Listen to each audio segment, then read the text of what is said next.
Sayyidina Ali itu masyhur, dia punya musuh besar namanya Muawiyah. Karena permusuhan ini tidak bisa dihindari. Jadi kalau dalam fikih Islam ini anak-anak saya ajari fikih. Kalau orang mukmin membunuh orang mukmin itu hukumnya dosa besar apa kecil?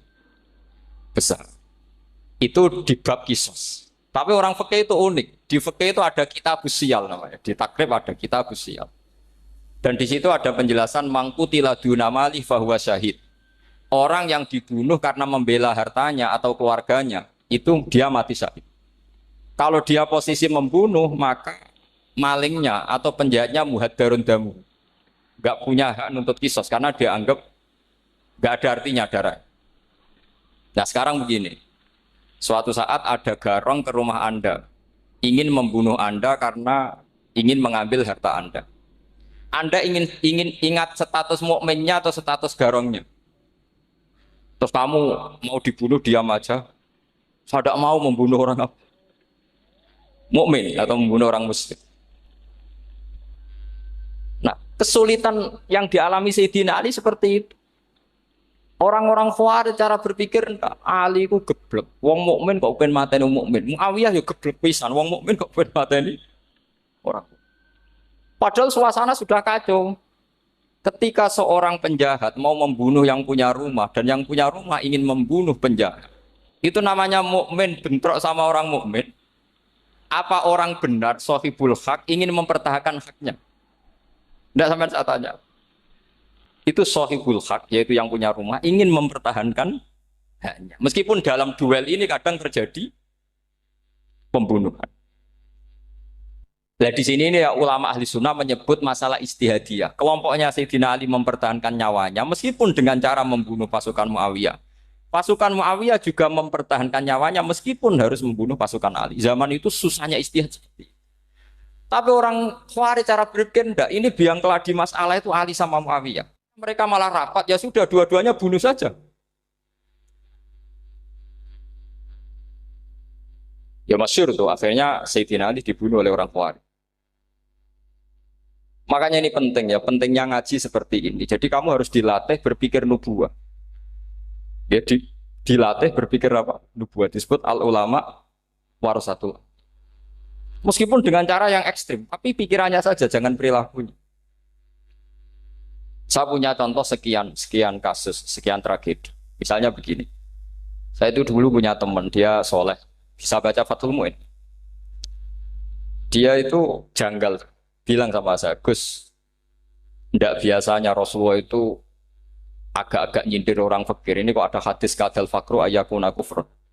Bahwa kefakiran itu mendekati apa? Kekufuran. Dia itu aneh, aneh sekali. Biasanya tidak biasanya Rasulullah kritik seperti itu.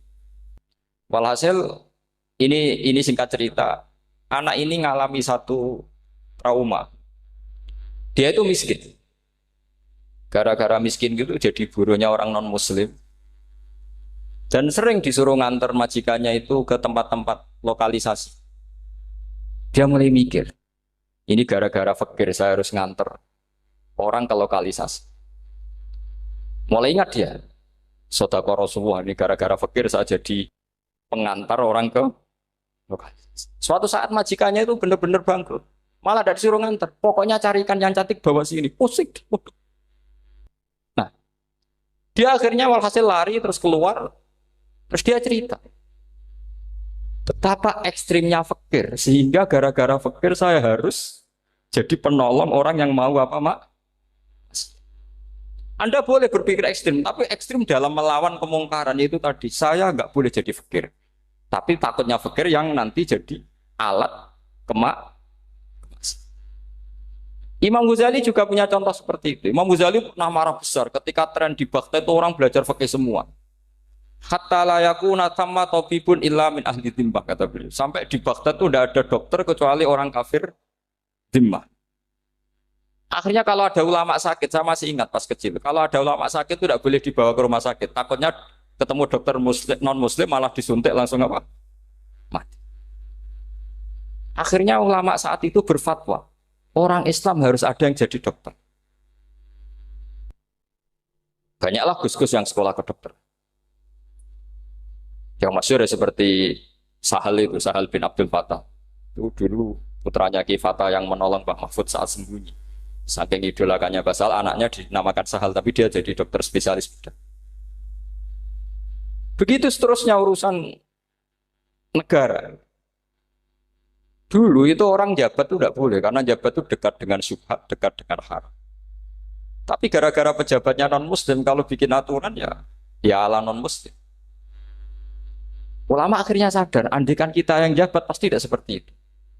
Bisa bikin perda ini, bisa bikin pelaturan begini yang menguntungkan Islam. Nah, jadilah banyak pejabat yang sekarang muslim. Tempat-tempat maksiat diobrak-abrik sama Satpol PP macam-macam. Kita untung. Tapi kalau orang-orang Khawarij pikirannya pokoknya pejabat itu dekat dengan haram, dekat dengan syubhat. Padahal dengan kita jabat bisa bikin perda atau apa yang menguntungkan Islam. Kemudian menjadi masalah baru secara fikih. Ini adik-adik dengerin biar kulino senam fikih. Kalau caleg soleh, misalnya Mas Nadif nyalek, ini tadi tak guyoni, mau jadi bupati ndak, kalau ya mau saya dukung. Jadi misalnya gini ya, Zaid sama Bakar, misalnya Bakar itu orang soleh, mau jadi calon lurah. Dia tahu kalau dia lurahnya kampung lebih baik. Kalau yang jadi ini Zaid, itu kampung itu rusak, karena dia suka dugem, suka macam-macam. Kemudian Zaid ini pasti jadi karena beli suara. Misalnya per kepala itu dibeli 50.000. Bakar ini kalau nggak beli suara, kalah. Padahal dengan kalahnya Bakar artinya kemenangan, kemungkaran. Itu zaman era Fathul Mu'in, muridnya Ibnu Hajar Al-Hitami. Ibnu Hajar muridnya Abu Zakaria Al-Ansori itu fatwa. Yang soleh ini wajib beli suara, bukan boleh, wajib beli suara. Tapi ini namanya tidak nyuap, perlu dicatat, ini namanya tidak nyuap. Jadi tidak bisa kamu kaitkan misalnya ar-rosi wal murtasi benar. Yang nyuap maupun yang menerima suap adalah sama-sama di neraka. Tidak bisa seperti itu. Karena logikanya dibalik. Sekarang Bakar ini beli suara itu untuk membeli kebenaran. Untuk mengawal kebenaran. Zaid beli suara untuk menopang kebatilan. Berarti namanya Bakar ini penyuap atau pembeli kebenaran? Pembeli kebenaran. Harus dibedakan. Nah, ini pentingnya ulama. Memang nyatanya seperti itu. Yang dikatakan nyuap, riswah itu adalah membayar uang li'ibtolil haqqi untuk membatalkan kebenaran atau membenarkan kebatilan. Itu namanya nyuap. Tapi kalau mengeluarkan uang untuk menghakkan barang hak dan membatalkan barang batil, itu namanya uang perjuangan. Nah ini pentingnya mikir. Jadi ulama itu mulai dulu sudah kreatif. Nah sekarang sudah banyak orang-orang khusyuk yang biasa di masjid khusyuk. Kalau ditanya zaman akhir rusak kabeh, wong soleh-soleh wis nyuap. Kalau orang soleh ini tidak nyuap ya tidak jadi. Kalau nggak jadi mereka nggak ada yang jadi DPR, nggak ada partai Islam, habis malah Indonesia. Saya itu punya kenalan banyak pakar-pakar di Jakarta, itu cerita saya Pak Bahar. Indonesia itu solusinya gampang.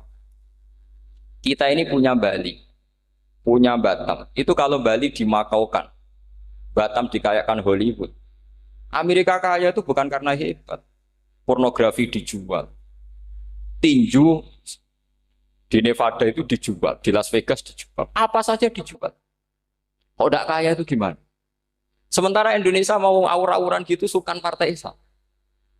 Sebenarnya Indonesia gampang. Kalau ingin kaya, Bali itu dikayakan Hollywood atau dikalahkan Makau, jadi kota judi. Batam dijadikan kayak Las Vegas. Itu transaksinya pasti triliunan.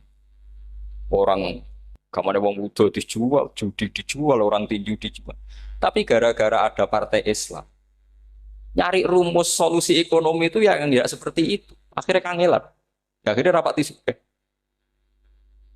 Tapi barokah tetap barokah partai apa? Yang menangnya caleg-calegnya rata-rata ya beli. Kalau tidak beli habis. Saya bukan menghalalkan nyuap, enggak. Kalau nyuap tetap haram ila yaumil qiyamah. Tapi kalau suratul masalah seperti ini kamu mengatakan suap itu beda. Ini suratul masalah yang tidak ada kaitannya dengan asal lawannya batil, kecuali lawannya sama-sama hak. Dua calon di kampung itu soleh sama soleh. Ini yang soleh bayar nggak boleh karena siapapun yang jadi soleh. Itu tidak boleh. Makanya kalau cari musuh yang dolim biar halal ya. Sekarang ya seperti itu. Kamu biasa heroik, biasa ngasih kiai kamu, ngasih hadiah kamu, biasa ngasih ibu kamu uang. Ternyata ibu kamu setelah kamu kasih uang, dikasihkan adik kamu atau kakak kamu yang nggak pernah kerja, terus kamu marah-marah, ini tidak adil. Saya yang memberi nggak dikasih, ini yang nggak kerja dikasih terus. Loh kamu biasa jadi pahlawan kok turun kelas menjadi apa? Pasien. Kamu milih jadi pahlawan apa pasien? Pahlawan. Jadi sebetulnya faham-faham ekstremis ini dari kegoblokan. Dari kegoblokan berpikir nubuah sehingga tidak punya rasa ibadah. Lah ini yang menjadi orang-orang ekstrem. Jadi korban pertama ekstremitas itu bukan sahabat tapi Rasulullah Shallallahu Alaihi Wasallam, yaitu Nabi dibilangin oleh mereka, "I'dil ya Muhammad, kamu kalau bagi harus adil." Pikiran mereka kalau adil sama rata sama. Jadi kalau pakai pikiran itu, saya minum di sini itu haram. Mau udah ikut bikin kok minum. Enak tamu, toko-toko mangan, sing masak kangelan urung. Itu jadi edan bareng gitu. Itu sama seperti kasusnya Bahram Al-Majusi. Dia itu seorang raja kaya, punya anak cantik. Dipikir-pikir, anakku ayu dirabi nang liya rugi, sing gedhekno aku sing rumah aku dirabi wong liya. Maka dia berpikir mau dinikahi sendiri. Karena tadi melihat Mas Nadiem ya orang Kenya tadi, apa Nigeria. Nigeria. Malah gak layak itu maksudnya untuk orang. Ini Mas Nadif ini termasuk harus mendukung gerakan tidak ekstrim. Nyawanya masih itu karena barokahnya beliau agak-agak gitu. Tapi nggak sampai liberal ya agak-agak pokoknya itu. Karena ketika ada gerakan ekstrim di Mesir, itu termasuk dia DPO. Ternyata setelah ada intelijen, beliau pas buka itu nggak makan dulu tapi rokok dulu. Wah ini mesti orang sekuler, nggak ekstrim. Akhirnya nyawanya sampai sekarang itu barokahnya rokok pas iftar itu pas. Saya tanya ini masih hidup, ya mas ya. Ya pernah sepuh sama saya.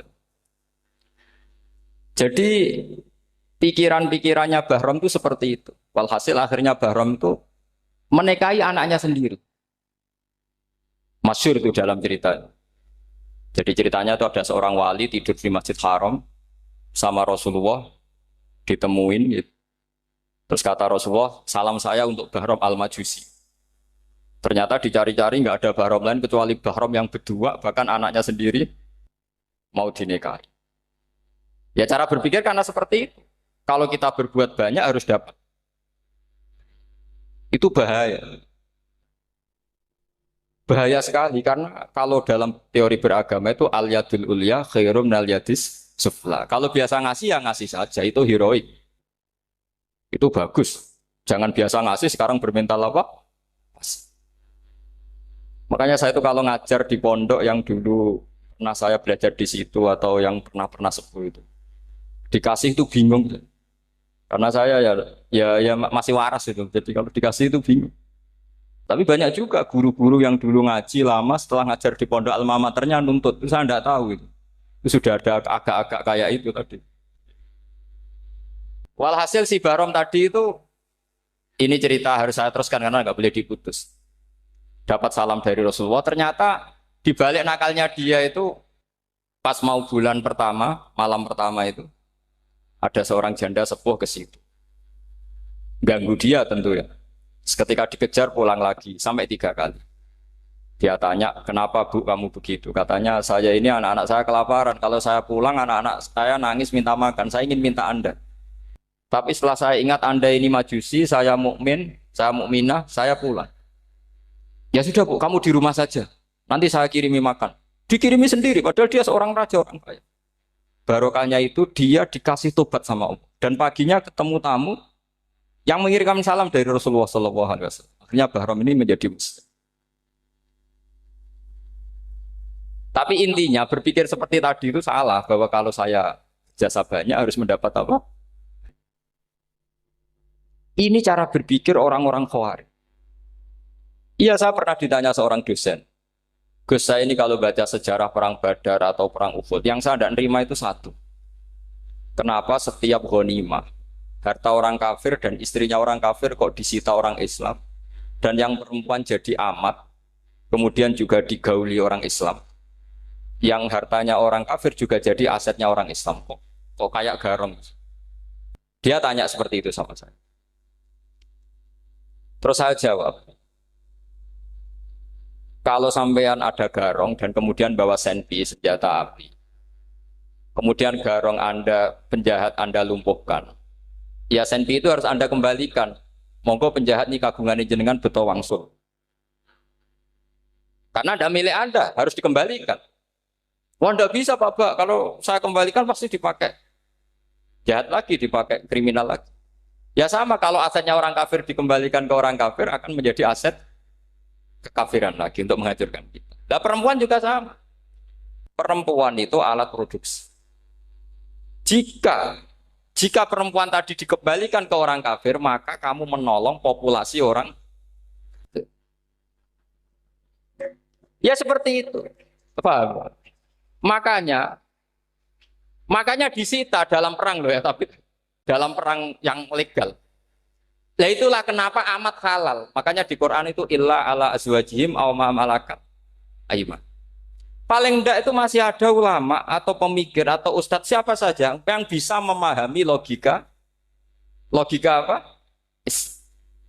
Nanti kalau ulama ini sudah meninggal, orang akan mencibir Islam dengan cara mengatakan Islam itu jahat, yaitu menyita hartanya orang kafir dan istrinya orang kafir setiap kali terjadi. Karena pemikiran ini pasti sama-sama kutubnya sama-sama ekstrim. Nah ini penting saya katakan. Makanya masyhur itu perdebatan Sayyidina Ali dan Muawiyah. Ini saya kutip sedikit. Ini ya sama-sama berpikir ekstrim, tapi ekstrim yang baik. Walhasil dalam satu kerja bakti di Masjid Kuba, itu ada sahabat namanya Ammar. Ini di depan umum, ini penting. Kalau dalam ilmu hadis di depan umum ini penting, karena nanti menjadi mutawatir. Beda dengan hadis yang Nabi ngendikan sama 1-2 sahabat, namanya hadis ahadi.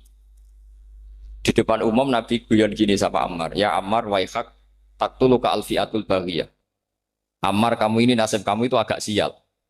Karena nanti yang membunuh kamu itu kelompok yang tidak benar. Alfiatul baghiyah itu kelompok yang tidak benar. Itu disaksikan sekian sahabat. Walhasil suatu saat Ammar ini ikut perang dan ikut pasukannya Ali dan terbunuh oleh pasukannya Muawiyah.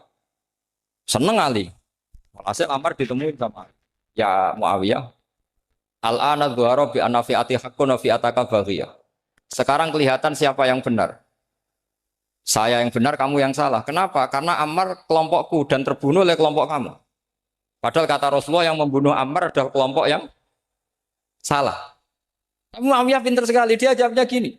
Laula kama kutila Ammar. Ammar terbunuh karena bela-belain kamu. Kalau kamu tidak nyuruh dia perang juga enggak terbunuh kan. Jadi kamu ikut andil, terbunuhnya siapa? Ammar. Tapi apa kata Sayyidina Ali? Idzan qatala Rasulullah Hamzah. Kalau teori itu Anda pakai, Rasulullah pun membunuh Hamzah. Sekarang Hamzah perang karena suruhan siapa? Rasulullah. Yang membunuh Hamzah siapa? Wahsy. Kalau teori itu Anda pakai, berarti Rasulullah pun membunuh Hamzah. Terus fasa kata Muawiyah, diam. Jadi fikih pun tuh diputuskan lewat pikiran ekstrim. Tapi bukan ekstrim yang merugikan orang lain. Ya, kalau merugikan orang lain namanya sudah la dororo wa la diror. Dia menyalahi aturan. Makanya saya pernah ngaji di sini dulu ketika tahun kemarin. Fikih-fikih Islam itu punya rumus. Itu ya gara-gara pikiran ekstrim sebetulnya. Saya pernah nyontohkan adalah orang tuh kalau sholat jenazah itu mayitnya di depan. Itu ulama fikih tidak ada yang punya alasan. Mau hanya bilang gini, hakadha wajadna salafan wa khalafan. Mulai dulu kalau nyolati mayit ya jenazahnya di depan. Ya hanya gitu saja, tidak punya alasan. Makanya ulama lain mengatakan tidak apa-apa jenazah di belakang, yang sholat di depan. Kenapa? Fa innaha laysat bimanzilatil imam. Memangnya jenazah imam harus di depan. Itu ya tidak ada yang bisa bantah. Bagaimana mungkin harus di depan? Oh, enggak imam kok harus. Yang harus di depan itu imam, jenazah itu imam apa enggak? Enggak. Terus alasan kedua sholat ghaib. Kalau ada orang mati di Surabaya, Mas Nadib di sini, sholat ghaib boleh enggak? Boleh. Jenazahnya di depan apa belakang? Di belakang kan?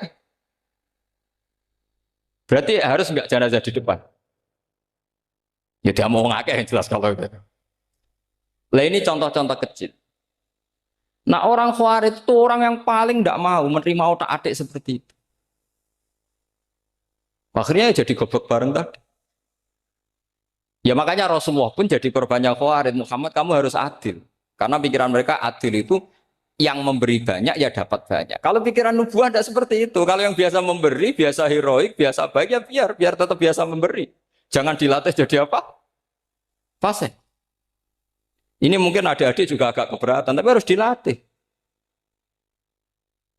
Makanya saya itu jadi kiai itu ya mulai kecil anaknya kiai, butuh kiai. Saya itu ya mulang tuh senang. Saya tidak pernah terlintas dikasih santri atau dihormati ya enggak. Mungkin sampai mati ya enggak terlintas. Ya pikiran saya sederhana. Biasa mulang pahlawan malah sekarang pasen itu malah kayak cemen, kayak turun kelas gitu. Jadi saya terus ya enggak kepikiran sama sekali. Loh kalau saya minta sama Allah karena itu atasan saya. Makanya ada ulama yang ekstrim gini, ini kisah nyata. Ada ulama alim datang ke seorang raja. Rajanya ini soleh padahal. Ternyata pas raja itu berdoa, ya Allah saya kasih ini, kasih ini. Padahal ulama tadi itu mau mengajukan proposal. Mau minta apa gitu. Terus dia pulang ketika ditanya, Pak Kiai kenapa pulang? Ternyata raja itu minta zat yang sama yang saya mintai. Kalau raja saja masih minta ngapain saya minta raja? Saya akan minta zat yang dimintai raja. Terus pulang dia. Oh, itu ya pikiran ekstrim, tapi bagus ekstrimnya. Saya akan minta zat yang dimintai raja. Kalau sampean kan uteke saya les, sholat dinteni, tetap jalo. Oh, orang mikir seperti itu. Mang salah didik, salah itu tadi. Nah, ini harus dilatih. Masyhur itu ketika Nabi pas Fathu Makkah itu orang-orang Ansor komentari Nabi gini ketika Nabi sangat happy di Mekah, sangat enjoy di Mekah, kata orang-orang Ansor, amar rojul fa'adroka durok fatun fi ahli wa ulfatun fi asyiroti. Namanya orang pasti happy kalau di kampung halaman. Jangan-jangan Rasulullah itu nanti hidup di Mekah lagi karena Mekah sudah dikuasai orang Islam. Beliau pasti kangen sama keluarga, sama Mekah. Tapi ya sama, ketika Rasulullah mulai ngasih itu, orang-orang Quraisy dikasih banyak, orang Ansor juga pikirannya seperti itu. Baru orang Ansor dilatih pikiran nubuwah, yaitu tadi. Mereka itu dapat kambing, dapat sapi, terus pulang. Kamu mendapat saya, milih mana? Milih Rasulullah Shallallahu Alaihi Wasallam. Sekarang kamu saya balik. Kamu punya kiai, kamu bisa memberi hadiah, memberi beliau. Suatu saat kiai Anda ini kaya raya, terus sering ngasih orang-orang yang nggak pernah berjasa. Kamu nggak pernah dikasih. Itu kalau pakai pikiran Khawarij, kiai ini salah karena ngasih orang yang tidak berjasa. Tapi kalau kamu pakai pikiran nubuah, enggak. Alhamdulillah saya tetap istiqomah memberi kiai itu. Dan alhamdulillah enggak dibales. Semoga balasannya di akhir. Ya sudah seperti itu. Kalau pakai pikiran gengsi tadi seperti itu. Masa biasa memberi sekarang posisi diberi. Saya rak turun kelas. Jadi sebetulnya pikiran ekstrim itu boleh, tapi untuk yang seperti ini bukan ekstrim yang tadi. Makanya ini disebut al-hujat. Al-hujat itu satu logika yang bisa mematahkan asumsi awal. Ini saya harap santri-santri matolek putra maupun putri berpikir seperti ini. Sehingga sama. Jadi misalnya sekarang dibalik. Kalau ada orang NTT yang masih non-muslim, itu orang kafir yang harus dibunuh atau orang kafir yang harus didakwai. Mesti pikirannya itu, kalau Nabi itu ya semua yang didakwai Nabi dulu orang kafir. Nah, ketika Nabi di Mekah itu pertama ketemu orang kafir itu dibunuh atau didakwai? Didakwai. Ya berarti pilihan sekarang ya didakwai bukan dibunuh. Nah soal perang itu perang itu beda dengan membunuh. Ada janjinya, ada macam-macamnya, terus nggak ada solusi itu baru ada apa? Jadi kalau sudah dibalik-balik gitu, makanya kata ulama-ulama, Khawarij itu pasti salah. Pasti salahnya adalah kalau orang tidak benar ya dibenarkan, bukan dibunuh. Kalau setiap orang kafir dibunuh, Nabi kapan jadi nabinya? Karena orang kafir habis. Jadi metode bil hikmati ada, metode hasanah ada, karena orang kafirnya sudah apa? Mati. Pertanyaan kedua, kalau Nabi harus ekstrim ngapain yang ngawal Jibril? Halnya Israel lebih efektif. Jadi jadi kalau sama-sama ingin ekstrim, Nabi itu nggak usah dikawal Jibril kan, enggak efektif kan? Harusnya yang ngawal itu siapa? Israel. Kan nggak repot. Nah, jadi saya mohon ini saya cerita. Jadi korban pikiran ekstrim itu bukan siapa-siapa. Pertama itu Rasulullah. Akhirnya Rasulullah menjelaskan, ya beginilah cara berpikir. Jadi saya kira demikian. Nanti mungkin kalau ada tanya-tanya, ada pertanyaan. Yang jelas kalau seputar ekstremitas itu bisa latihan. Ya sebenarnya bisa latihan di fikih. Karena fikih ini cerminan dari pikiran ulama. Ya, cerminan dari pikiran apa ulama yang tidak tekstual. Ya, seperti gini ya. Tasaddaqa Rasulullah so'an min tamrin au so'an min akidin. Ketika zakat fitrah itu Rasulullah mengeluarkan satu sok tamar. Tamar itu kurma. Kalau menurut tekstual berarti zakat fitrah harus pakai kurma. Tapi semua ulama sedunia mengatakan putih ahli balad. Hanya dalam konteks Indonesia ya pakai apa? Beras. Berarti kata tamar diganti kut. Diganti apa? Kut. Jadi orang itu jangan diajak goblok bareng. Masa Nabi ngendikan tamar harus apa? Makanya saya pernah debat. Pak Nabi itu cingkrang. Kenapa orang-orang itu rata-rata tidak cingkrang? Saya bilang, Nabi itu hidupnya di Mekah. Kenapa Anda hidup di Indonesia? Iya, Nabi itu hidupnya di Mekah. Terus saya tanya lagi, Nabi itu hafal Quran, kamu udah hafal? Saya hafal Quran. Kalau cingkrang gampang, karek ngetok. Ya, kalau ada sunnah Rasul, Nabi hafal Quran, enggak? Hafal kan? Berarti kalau ikut sunnah Rasul, hafal Quran. Jangan cingkrak tok, ya hafal apa? Ya sama poligami juga gitu yang tadi diceritakan Mas Natif itu. Nabi itu poligami setelah Khadijah meninggal. Apa mereka mau nunggu istri pertama meninggal? Kalau ingin persis loh. Kalau ingin persis nunggu istri pertama meninggal. Ah, iya. Enggak mau juga kan. Ya biasa saja lah. Pokoknya yang dihalalkan syariat ya kita bilang halal, yang diharamkan kita bilang apa? Enggak usah sok suci isi sunnah Rasul. Saya punya banyak cerita. Abu Bakar itu dulu sering menghindari sunnah Rasul. Dulu Rasulullah itu kalau ada orang minta ya dikasih. Ketika Abu Bakar bikin Baitul Mal. Ketika ditanya ini zaman Rasulullah tidak ada. Kata Abu Bakar, huwa Rasulullah. Beliau itu Rasulullah. Mbak gak di-manage ya negara tertib. Umar bikin pasukan. Pasukan itu diangkat negara. Kalau dulu zaman Nabi yang ikut perang bahaya, yang tidak perang namanya munafik. Era Umar enggak, militer itu ditunjuk. Ya digaji pakai Diwanul Murtazikoh. Ketika ditanya, kenapa ada kayak Rasulullah? Huwa Rasulullah, mbak tidak tertib pun tetap negara stabil. Karena ada karismanya. Jadi kadang-kadang dalam banyak hal itu kita malah tidak boleh persis Rasulullah karena kadang banyak khususnya. Yaitu contoh yang paling masyhur di fikih ya kayak Nabi itu nikah 9 itu khususnya. Dalam strategi juga sama.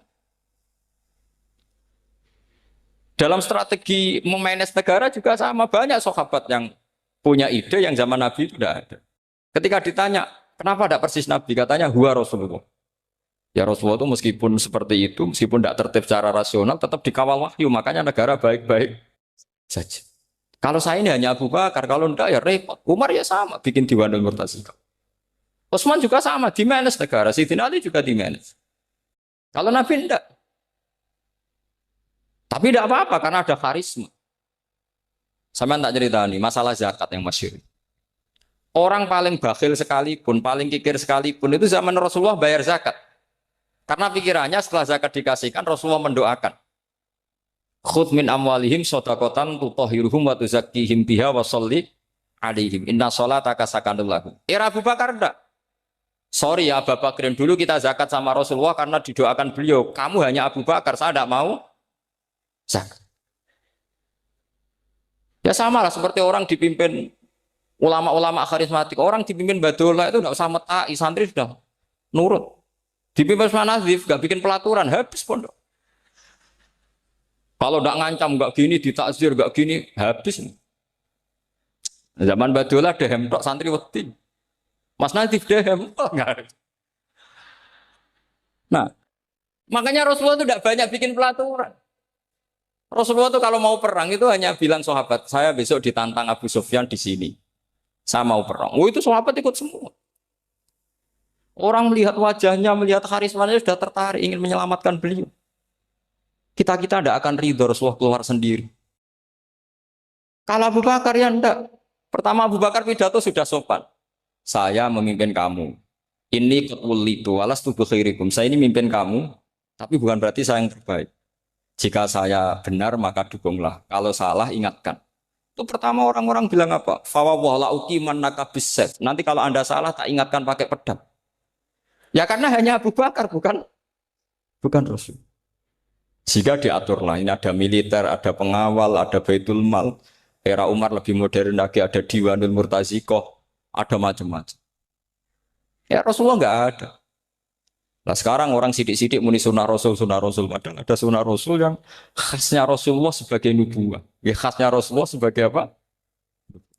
Coba Nabi itu istrinya 9. Semuanya cerita tentang tahajudnya Nabi, witirnya Nabi. Apa kira-kira Mas Nadif kalau punya istri 4 ceritanya tentang tahajudnya Mas Nadif? Kan enggak. Nah, jadi saya mohon, nah, sebetulnya pikiran-pikiran ekstrim itu karena enggak mau belajar. Enggak mau belajar. Kalau mau belajar itu kata Imam Ghazali itu dalam kitab Imla, Al-Imla fi Iskalatil Ikhya itu. Fal ma'ani awsa'u minal ibarat. Yang namanya ma'ani itu awsa'u minal ibarat. Jadi yang fal ma'ani awsa'u minal ibarat. Jadi yang namanya makna itu lebih luas minal apa?